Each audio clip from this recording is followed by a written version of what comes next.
चलिए आज के इस वीडियो में जानते हैं कैरेक्टरिस्टिक्स ऑफ केमिकल रिएक्शंस, यानी केमिकल रिएक्शंस के कुछ ऐसे कैरेक्टर्स होते हैं, ऐसी क्वालिटीज़ होते हैं जिससे हम पहचानते हैं कि वो केमिकल रिएक्शन है।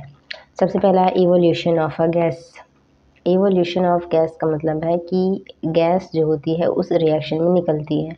अब ये होता कैसा है? Some chemical reactions are characterized by the evolution of a gas, यानी कुछ ऐसे रिएक्शंस होते हैं जिनको हम एज ए उनका कैरेक्टर बताते हैं कि वो एक उनमें जो होता है इवोल्यूशन ऑफ अ गैस होता है, यानी एक गैस का इवोल्यूशन होता है। As example, when zinc granules react with dilute sulfuric acid then bubbles of hydrogen gas are produced।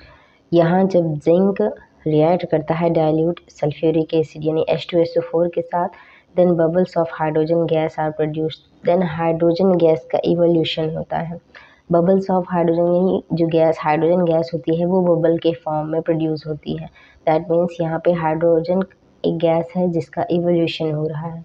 अगर हम रिएक्शन को समझना चाहेंगे तो जिंक ग्रैन्यूल्स यानी जिंक के छोटे छोटे टुकड़े और उसमें जो है तो हमारा वो सिंबल हो जाएगा Zn, और सल्फ्यूरिक एसिड का फार्मूला होता है H2SO4।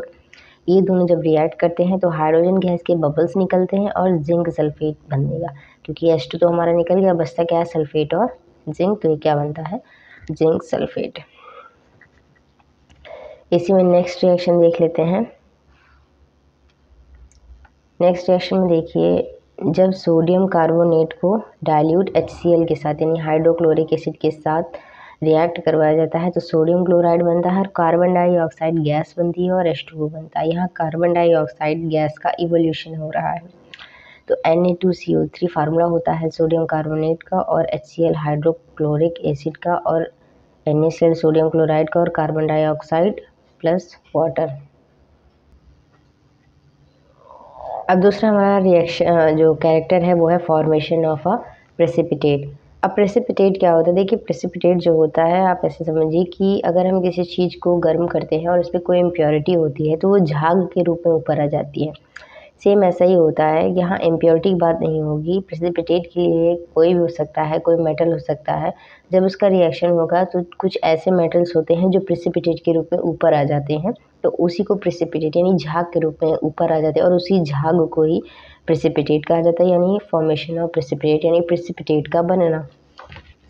सम केमिकल रिएक्शंस, यहाँ सी होगा, some chemical reaction characterized by the formation of a precipitate, यानी कुछ ऐसे केमिकल रिएक्शंस होते हैं जिनमें फॉर्मेशन ऑफ अ प्रेसिपिटेट यानी किसी प्रेसिपिटेट का फॉर्मेशन होगा, यानी एक प्रेसिपिटेट बनेगा। अब समझ लेते हैं कि कैसे। देखिए यहाँ पे जैसे समझिए, for example, when potassium iodide यानी Ki solution is added to a solution of lead nitrate then a yellow precipitate of lead iodide is formed। जब हम पोटेशियम आयोडाइड के सॉल्यूशन में ऐड करते हैं, सॉल्यूशन का मतलब है अगर आप चाहें तो बहुत ही एक अच्छा सा प्रैक्टिकल हो सकता है, आप उस वाटर में पोटेशियम आयोडाइड को ऐड कर दीजिए और उसमें जो होता है जो है लेड नाइट्रेट के सॉल्यूशन को ऐड कर दीजिए, यानी वो सॉल्यूशन फॉर्म में हो। तो अगर लिक्विड है तो पोटेशियम आयोडाइड का solution and solution of lead nitrate, then a yellow precipitate of lead iodide is form, यानी लेड आयोडाइड यानी PBI लेड आयोडाइड का एक येलो प्रेसिपिटेट फॉर्म्ड होता है। ठीक है, एक फॉर्म होता है और इसमें जो है एक येलो कलर का प्रेसिपिटेट बनता है और इसके अराउंड बचता क्या है? KnNO3 और क्या बन जाता है? ये पोटेशियम नाइट्रेट। ठीक है, नेक्स्ट इसी में जो कैरेक्टर है वो है चेंज इन कलर, यानी ये सब कैरेक्टर्स हैं जिनसे हम ये पहचान सकते हैं कि वो एक केमिकल रिएक्शन है।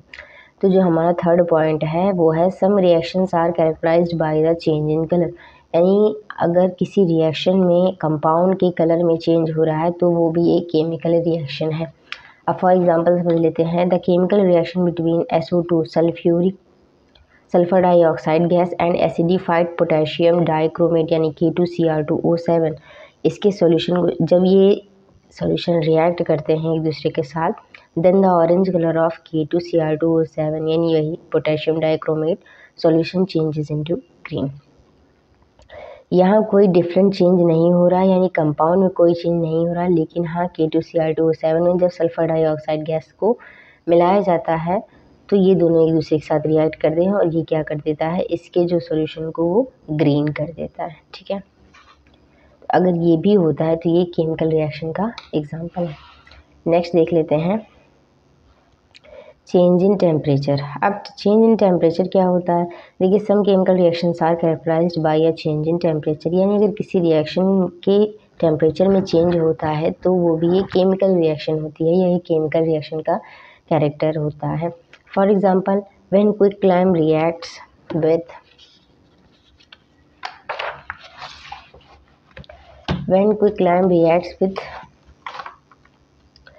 with water, then slaked lime is formed and a lot of heat energy is produced. This heat है यहाँ पे, this heat raises the temperature of mixture। देखिए जो अगर नॉर्मल से एग्जांपल की बात की जाए तो जो हमारा नॉर्मली हमारे यहाँ मिल जाता है जिसको हम चूना कह सकते हैं, कैल्शियम ऑक्साइड जो चूना होता है, जब भी आप उसको पानी में घोलोगे तो सबसे पहले बहुत ही तेज़ हीट निकलती है और उसके बाद जो चूना होता है वो शांत हो जाता है यानी बुझ जाता है। तो यहाँ पे वही रिएक्शन है कि जब हम इस कैल्शियम ऑक्साइड के रिएक्शन H2O से कराते हैं तो स्लेक्ड लाइम बनता है और इसके साथ ही काफ़ी हीट प्रोड्यूस होती है।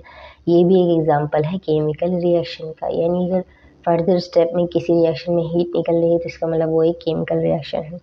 नेक्स्ट हमारा है चेंज इन स्टेट। अब देखिए चेंज इन स्टेट दो टाइप से होते हैं। एक तो मैंने बताया था फिजिकल चेंज का मतलब होता है कि change in state, shape and size, but उसमें केमिकल कॉम्पोजिशन चेंज नहीं होता है। लेकिन इसमें क्या होता है, ये जब चेंज इन स्टेट की बात तो सिर्फ ये कहने के लिए चेंज इन स्टेट होती है, लेकिन इसमें एक केमिकल रिएक्शन इन्वॉल्व होती है।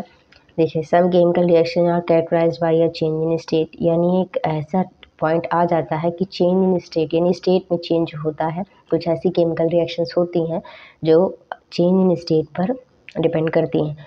अब जैसे क्या होता है, जो when wax is burn, wax यानी जो हमारी कैंडल होती है उसको एग्जांपल में लीजिए। व्हेन वैक्स इज़ बर्न, जब कैंडल को जलाया जाता है, then water and CO2 are formed. यहाँ पे वाटर यानी H2O बनता है और CO2 गैस बनती है, तो ये दोनों बनते हैं। इसका मतलब यहाँ केमिकल रिएक्शन इन्वॉल्व हो रही है और H2O और CO2 का फॉर्मेशन हो रहा है।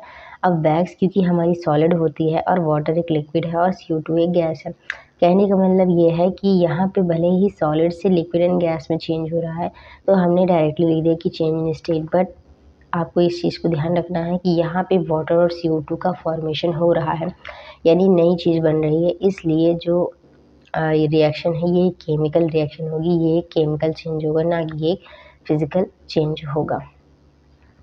अब एक बार रिवाइज कर लेते हैं।